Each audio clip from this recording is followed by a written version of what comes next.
Jadi gitu. pada saat itu semua mata pelajaran gue nggak ada yang bagus, tapi cuma satu yang bagus di situ. Apa tuh Kak? Tahfiz. Oh Masya Allah, boleh Tahfiz. tepuk tangannya dong. Jadi gue menyadari, enggak ini mah bukan biasa Masya Allah, enggak. Kak, ini.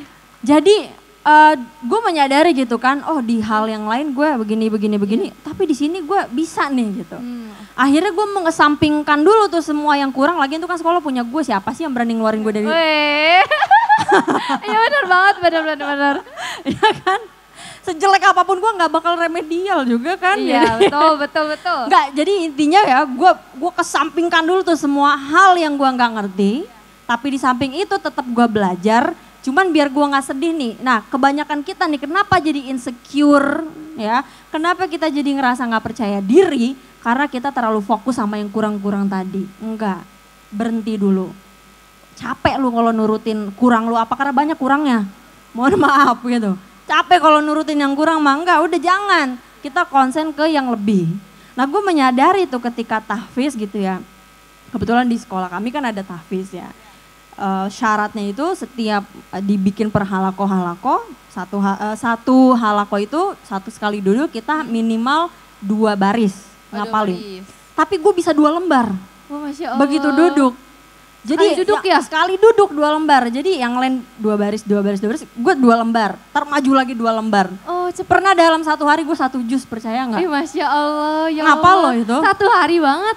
1 hari, karena gue gak punya beban. Gue masa bodoh kan sama nilai, kadang kan yang bikin kita nggak bisa berkembang itu karena terlalu banyak pikiran. Ada beban-beban yang menghalangi gitu ya. Yang menghalangi. Jadi gue nyadar nih, oh oke, I see now. Oke, berarti gue bisa nih konsen di sini nih gitu. Dan yang sebenarnya tujuan gue tuh lebih kepada fokus sama kelebihan di antara kekurangan yang ada itu doang. Akhirnya dari situ sampai seterusnya track gue jadi track ke sana tuh. Jadi track ke Quran terus gitu kan. Menemukan. Iya, jadi kayak menemukan, oh begini ya ternyata. Nah jadi kuncinya buat teman-teman yang masih belum tahu di mana potensi kalian, lihat kayak yang gue lihat tadi. Kesampingkan dulu kekurangan, kemudian fokus ke kelebihan, tapi di samping itu terus memperbaiki.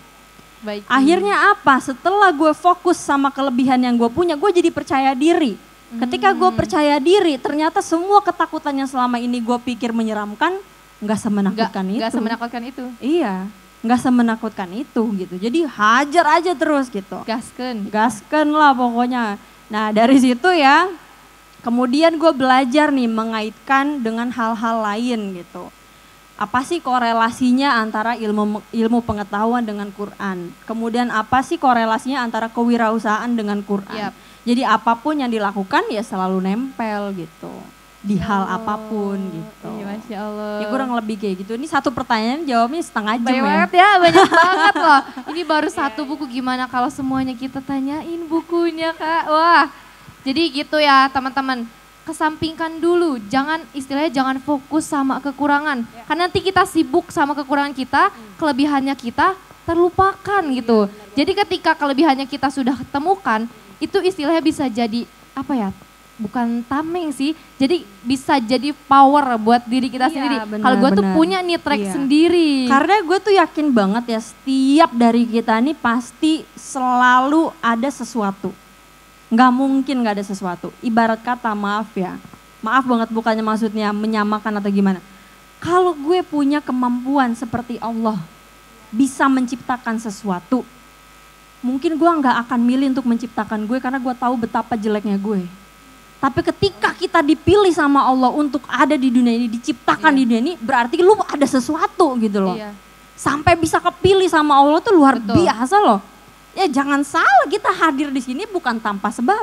Karena pasti. Semua kan udah diatur ya. Iya betul. Ya kan bisa dipilih nih Mbak Lita ya. Mbak Lita misalkan daripada jadi manusia mending ciptain jadi kucing aja lah gitu.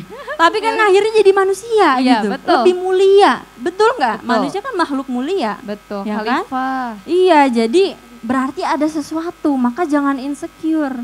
Kita nih insecure karena belum ketemu aja. Sama diri kita sendiri. Sama diri kita sendiri, sama apa sih yang Allah mau dari kita, itu aja sebenarnya.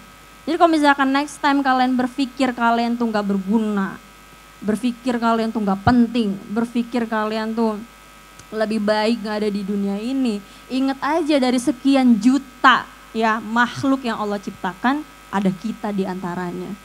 Means you are special. Di mata siapa? Di mata Allah. Iya. Ya kalau gitu kita harus bisa menjadi hambanya yang dicintai dong. Caranya bagaimana? Ya caranya gimana? Ayo. Bertakwa. Benar. Bersyukur. Syaratnya cuma satu. Kalau pengen menjadi mulia, menjadi hamba yang diakui sama Allah, cuma satu syaratnya, beriman. Masya Allah, beriman. Nggak ada lu harus kaya, nggak ada lu harus cantik, ya, nggak ada lu harus cakep, nggak ada lu saldonya harus sekian miliar, nggak ada. Cuma satu, beriman. Udah itu doang. Bisa diakuin itu. Nah jadi kalau misalkan kita pengen menjadi hamba yang seutuhnya, maksudnya ya, ini bukannya gue jadi mamah dede, mohon maaf di sini mamah dede gue. Enggak itu maksudnya, ini loh biar kita tuh ngerti gitu bahwa kehadiran kalian di sini, masya Allah nih gerimis ya. Apa? Kenapa? Gak apa-apa. Oh gak apa-apa, iya Masya Allah, yang belah sini gak apa-apa banget, yang belah sini gak apa-apa, apa? Oh ada yang buka Serius payung. Seriusan? Masya Allah. Gasken. Masya Allah. Gimana yang belah sini? Yang kaum Adamnya? Aman?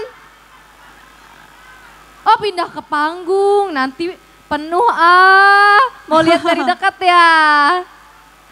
Gimana? Gak apa-apa seriusan? Masya Allah. Gede loh ini. Aduh Masya Allah. Berkah katanya. Aduh Masya Allah, aduh gak enak ini. Kita di sini ya. Iya. Gimana ya? Oke. Oh nyampe ke sini juga. Oke. Beneran gak apa-apa nih? Masya Oke, Allah. bismillah. Allah. Bismillahirrahmanirrahim. Mana tadi kita? Oke, boleh diatur yang bisa melipir, monggo melipir ya, tapi boleh. diatur. Oke. Iya. Oh kayaknya yang sebelah sini damai-damai aja. Pakai peci apa karena? Boleh? Yang mau ke depan? Sini? Tapi udah berhenti sih. Sedikit. Insya Allah berhentilah, insya Allah. Ntar aja hujannya kalau gue udah pulang, ntar dulu. Udah selesai? Iya nih. Aduh Masya Allah. Iya. Oke. Diatur ya teman-teman ya. Itu bahasa loh itu. Aduh Masya Allah.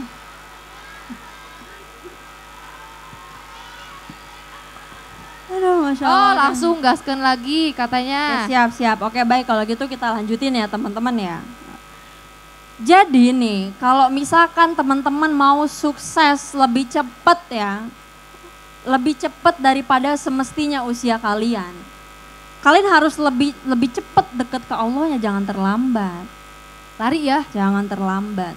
Orang itu kadang deket begitu udah jatuh, deket begitu udah mentok, deket begitu udah nggak tahu mau kemana, deket begitu udah gelap. Lah kita, ini kan masih pada cerah-cerah nih masa depannya nih. Jangan disia-siain. Karena dari situ tikungannya jadi cepet, set, udah langsung cepet. Jadi dulu tuh gue doanya gini, ya Allah datangkan kesuksesan ya kepadaku. Jadi gini doa gue intinya, kesuksesan yang mestinya diraih 10 tahun mendatang atau 20 tahun mendatang ditarik ke sekarang. Dulu gue gak pernah menduga. Gini ya, usia berapa sih ukuran seseorang itu bisa punya penghasilan seratusan juta? Biasanya kan kalau udah usia 30 tahun. Iya. Itu juga gak semua orang. Gak semuanya. Gak semua orang. Tapi gue konsisten doa itu dari gue kecil, dari gue gak ngerti, dari gue gak punya impian apa-apa, dari gue bener-bener gak tahu gue maunya kemana. Doa gue selalu udah doa yang gede dari dulu. Patokan gue cuma satu. Apa tuh? Gak ada yang bisa menghalangi gue sama Allah. Ya kan? Artinya kalau misalkan gue mau doa apapun bisa dong. Bisa. Ya kan? Dan gini ya, apa sih doa yang gede menurut dia? Gak ada. Kecil semuanya. Jadi kalau misalkan kalian punya mimpi pengen jadi istrinya Teyang gitu. Ya gak apa-apa juga. It's okay. Apa yang gak oke? Minta aja dulu. Minta aja dulu. Gak ada yang kegedean, gak ada Iya, nggak ada yang kegedean buat Bagi dia. Allah tuh, Siapa ya. tahu ntar namanya berubah jadi Abdullah Teh Yang. Iya, Masya Allah. Nggak ada yang terlalu besar buat dia, nggak ada. Jadi dari dulu doa gue udah konsisten tuh. Ya Allah, saya pengen punya duit sekian, pengen jadi orang kaya, pengen jadi orang manfaat, pengen bisa begini begitu dari dulu udah konsisten. Even waktu gue belum tahu mau jadi apa. Udah konsisten Gitu. banget sampai sekarang ya. Sampai sekarang insya Allah. Insya Allah. Nah makanya gue ngerasa mungkin boleh aja gue kepedean gitu ya. Tapi maksudnya gue ngerasa ini ada berkahnya juga dari doa. Jadi kita nih harus ada nabung doa dari sekarang, nabung doa dari sekarang. Rata-rata kita nih orangnya nggak sabaran. Doa sekarang pengennya dikabul sekarang. Iya. Tuh. Kalau nggak kekabul gue berhenti doa nih. Gitu. Dan Iya, kalau nggak kabul gue berhenti doa. Jangan, teruslah berdoa gitu. Teruslah berdoa. Nah ya alhamdulillah gitu kan. Gue ngerasain peningkatan tuh. Jadi usia 15 tahun penghasilan gue 250 juta per bulan. Per 15 bulan. tahun. Dalam Iya, umur 15 tahun. ke 15 tahun. 15 tahun. Per bulan. 15 tahun per bulan. Ada gak yang di sini kayak gitu? Tapi insya Allah kayak gitu ya Kak ya. Amin. 2,5 nih, set gitu kan. Wah, asik juga nih doa minta duit banyak beneran ya. Nggak apa-apa doa minta dunia tuh nggak apa-apa banget. Lo kan kita hidup di sini, tapi buat apa? Iya. Buat apa dulu gitu. Buat Duitnya tujuannya buat dulu. apa, bikin apa gitu ya. Terus habis itu mulai nih naik sampai sekarang ya usia 17 mulai naik 500. Wah, per bulannya. Naik lagi, lama-lama jadi 3M. Wah, Masya Sebulan. Allah. Alhamdulillah ya. Alhamdulillah, luar biasa. Tapi itu semua tentu nggak dilakukan secara overnight. Ya. Karena ini balik lagi kepada skill kita. Dulu tuh gini, gue minta sama Allah tuh nggak cuma berupa barang. Kalau cuma berupa barang kecil. Kalian kalau minta barang, dapatnya barang. Tapi kalau kalian minta ilmu, dapatnya lebih daripada barang. Gue doa minta ilmu. Kalau lu doa, ya Allah pengen 10 juta, cuma dapat 10 juta. Tapi kalau lu minta ilmu, ya Allah kasih saya ilmu. Biar saya bisa nyari duit, biar duit bisa nyari saya. Biar saya bisa manfaat yang datang bukan 10 juta, 10 M yang datang. Wah. Iya, Masya fokus Allah. kita jangan ke barang. Iya. Dulu gue pernah nih zaman iPhone 3 nih kalau gue mau cerita. Jadi awal mula sebenarnya kenapa gue memperkenalkan sholawat ya kepada teman-teman. iPhone 3 nih datang ke Indonesia. Temen gue punya. Dulu gue masih susah ceritanya. Iya. Masih biasa aja lah gitu. Terus gue lihat nih, wah gue kan gimana ya norak gitu ya. Orang gue makainya Nokia kan, Nokia yang main ular aja kerjaannya pokoknya. Oh, yang ular itu. Pokoknya kerjaan gue main ular mulu Iya. kan. Tiba-tiba gue ngeliat temen gue main apa tuh yang ninja apa? Oh, nggak sih lu fruit, buah. ninja fruit. Ya ninja fruit ya. Yang di itu. Gue kayak wah ternyata di dunia ini ada game selain ular. Wow, impressive gitu kan. Kapan itu tuh? Wah apa nih gitu. Gue bingung, wah apa nih gue baru ngeliat ini kan. Gue tanya sama teman gue kan. Wah ini apa ini? Ini iPhone gitu. Wes. Apa ya itu iPhone gitu. Gue liatin, gue tanya, oh, ini harganya berapa gitu. Enteng banget lagi mulut dia jawabnya 4 juta. Wah 4 juta bagi gue zaman itu udah kayak 400 juta gitu kan. Iya, gede banget. Wah gede banget ya. Terus, aku juga mau dong kayak gini, gue bilang gitu. Nah ini temen gue dengan entengnya lagi jawab, ya udah kamu minta aja sama bapak kamu, bapakmu. Minta Lu lagi. pikir ya, minta iPhone udah kayak minta permen apa ya? Jajan Gampang cilok banget apa? loh, iya. Terus habis itu, gue beneran nurutin apa kata dia. Gue datangin bapak gue, Minta. gue bilang, Pak, katanya ada iPhone baru, Pak. Ada HP baru gitu, namanya iPhone gitu. Aku mau dong gitu. Gue udah tahu banget, kalau gue minta apapun sama bapak gue, even itu urusan makanan, even itu urusan sepatu, urusan kecil, gue selalu pasti dibilangnya apa? Ya udah kamu minta ke Allah. Kamu sedekah. Jadi kalau lagi viral nih di TikTok, Ustadz nyuruh jamaah sedekah, anaknya disuruh. Kemana aja loh? Gue aja disuruh, gue ditanya nih, Kamu punya duit jajan, punya apa? Berapa dikasih sama mama? 10.000 per minggu. Jadi gue duit jajan 10.000 per minggu. Itu iPhone harganya berapa? 4 juta. Berarti kamu tahu apa yang harus kamu lakuin? Enggak tahu. Dan enggak mau tahu. Bisa enggak usah sedekah. Bokap gue bilang, oke kalau gitu 10 kali 4. Kamu bisa enggak dalam sebulan ikhlasin enggak jajan sama sekali. Kamu rem itu duit 40.000, kamu yakin enggak bakal jadi 4 juta? Enggak yakin. Enggak masuk akal. Tolong gitu kan. Tapi gue turutin bapak gue. Gue pengen ngetes nih bener gak nih bapak gue ngomong gitu kan. Kurang ajar emang nih anak satu. Gue beneran turutin tuh, udahlah gak ada salahnya nyoba gitu kan.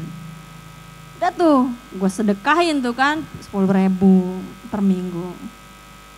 10.000 lagi. Sampai kemudian temen gue pada bingung, gak ke kantin? Enggak. Bawa dari rumah. Tumben, biasanya lu yang paling banyak jajannya. Diet. Diet. Gue tahan tuh selama sebulan tuh beneran gue tongkrongin tuh. Nyampe ke duit 40.000. Nongol gak tuh iPhone? Jelas enggak.